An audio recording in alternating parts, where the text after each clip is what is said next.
दोस्तों, आप सभी को हमारे यूट्यूब चैनल मैथ मस्ती अनुभव क्लासेज में स्वागत है। आज हम लोग वर्ग 10th के रसायन विज्ञान के दूसरे चैप्टर अम्ल क्षार एवं लवण के वस्तुनिष्ठ प्रश्नों के बारे में जानेंगे। हमारा पहला क्वेश्चन है, एसिड शब्द की उत्पत्ति लैटिन शब्द के किस शब्द से हुई है? तो ऑप्शन नंबर ए में दिया हुआ है एसिड शब्द से, बी में एल्किलिक शब्द से, और सी में सावर शब्द से, या डी में इनमें से कोई नहीं। तो हमारा आंसर नंबर होगा ए, यानी कि एसिड शब्द से। एसिड शब्द की उत्पत्ति लैटिन शब्द के एसिड शब्द से हुई है। 2 नंबर क्वेश्चन है, एल्किलिक शब्द की उत्पत्ति अरब के डैश शब्द से हुई है, यानी कि किस शब्द से हुई है? ए में दिया हुआ है एल्किलिक, बी में स्मूथ, और सी में साबुन, और डी में बीटर। यानी कि कहने का मतलब हुआ है हमारा आंसर नंबर होगा ए, यानी कि एल्किलिक शब्द। एल्किलिक शब्द की उत्पत्ति अरब के एल्किलिक शब्द से हुई है। एल्किलिक शब्द की उत्पत्ति अरब के और एल्किलिक शब्द से हुई है। 3 नंबर में, ऐसे पदार्थ जिसका जलीय विलयन नीले लिटमस पत्र को लाल कर देता है क्या कहलाता है या कहलाता है? ऑप्शन ए में दिया हुआ है हमारा क्षारक, बी में दिया हुआ है अम्ल, सी में दिया हुआ है लवण, और डी में दिया हुआ है इनमें से कोई नहीं। तो हमारा आंसर होगा अम्ल।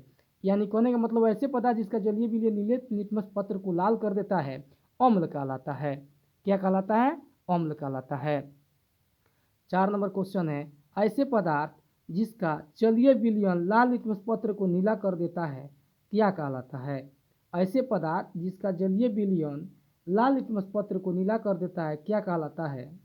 ए में लवण, बी में अम्ल, सी में क्षारक, डी में इनमें से कोई नहीं।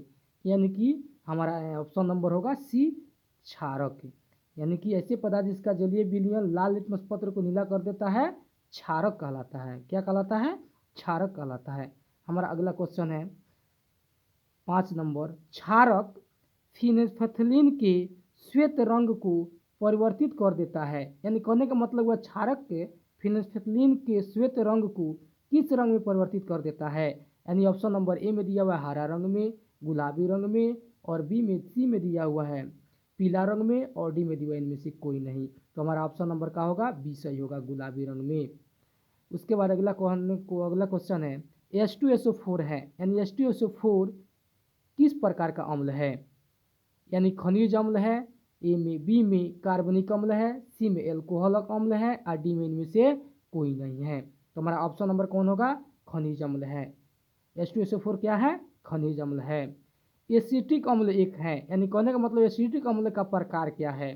तो ऑप्शन नंबर ए में है परबल अम्ल, बी में निर्बल अम्ल, सी में न तो परबल और न ही दुर्बल, और डी में इनमें से कोई नहीं। तो हमारा ऑप्शन नंबर कौन होगा? निर्बल अम्ल। एसिटिक अम्ल कैसा अम्ल है? तो निर्बल अम्ल है। कॉपर सल्फेट क्रिस्टलन में कॉपर सल्फेट क्रिस्टल में क्रिस्टलन जल के अणुओं की संख्या कितनी होती है?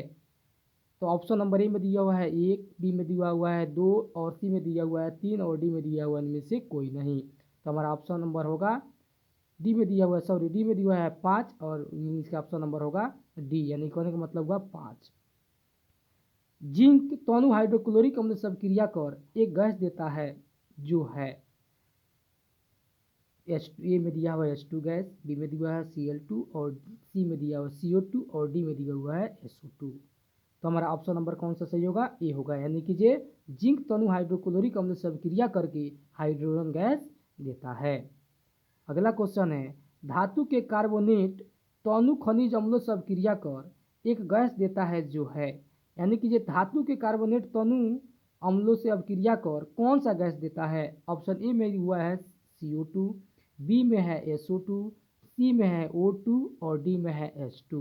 यानी कि हमारा आंसर होगा CO2। ए नंबर ऑप्शन सही है। यानी कहने का मतलब हुआ धातु के कार्बोनेट तनु खनिज अम्लों से क्रिया कर CO2 गैस देता है।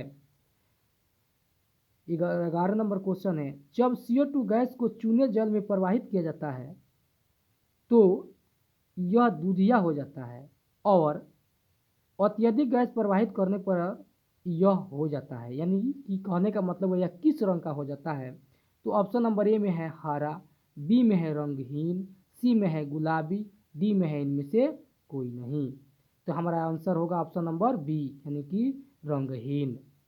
12 नंबर क्वेश्चन हो गया, धातु के ऑक्साइड तनु अम्लों से अभिक्रिया कर जल तथा डैश देते हैं, यानी कि ये धातु के ऑक्साइड तनु अम्लों से अभिक्रिया कर जल और क्या देते हैं। तो ऑप्शन नंबर ए में होगा लौण, बी में क्लिक, सी में डबल लौण और डी में इनमें से कोई नहीं। तो क्या देते हैं, ऑप्शन नंबर ए होगा लौण देते हैं। धातु के ऑक्साइड तनु अम्लों से अभिक्रिया कर क्या देते हैं, जल तथा लौण देते हैं, यानी कि ऑप्शन नंबर हमारा ए सही है। अगला क्वेश्चन है 13 नंबर, अम्ल का जलीय विलयन विद्युत अम्ल का जलीय विलयन सुचालक होता है।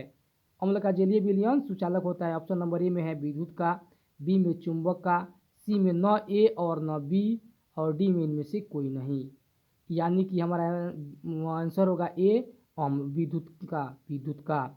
यानी कहने का मतलब हुआ अम्ल का जलीय विलयन विद्युत का सुचालक होता है।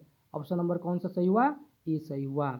14 नंबर क्वेश्चन है, CO2 एक है, यानी CO2 क्या है, अम्ल है या क्षार है या लौण है या भस्म है। ऑप्शन नंबर ए में दिया हुआ है अम्लीय, बी में दिया है क्षारकीय और सी में दिया है लौण और डी में अनिश्चित, यानी कि इसका ऑप्शन कौन है, ऑप्शन नंबर ए है, यानी कि CO2 का है एक अम्ल है। किसी विलयन का हाइड्रोजन अम्लीय होगा, हाइड्रोजन आयन अम्लीय होगा। हाइड्रोजन आयन कब अम्लीय होगा, तो ऑप्शन ए में दिया हुआ 7 के बराबर होगा तो होगा, बी में है 7 से 10 के पावर माइनस 7 से कम, सी में 10 के पावर माइनस 14 के बराबर होगा तो होगा, डी में इनमें से कोई नहीं। तो हमारा ऑप्शन नंबर क्या होगा, 10 के पावर माइनस 7 से कम, यानी कि ऑप्शन नंबर बी सही होगा।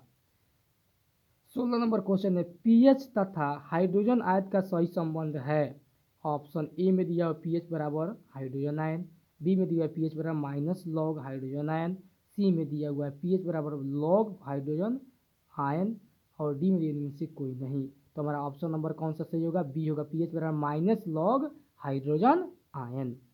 हमारे शरीर का पीएच परास कितना होता है, यानी कहने का मतलब हुआ हमारे शरीर का पीएच परास कितना होता है या रहता है। तो ऑप्शन ए में दिया हुआ है 7 से 7.8 के बीच, बी में दिया हुआ है 8 से 8 के बीच, सी में दिया 9 से 9.9 के बीच और डी में दिया इनमें से कोई नहीं। तो हमारा ऑप्शन नंबर कौन सा सही होगा, ए सही होगा, 7 से 7.8 के बीच।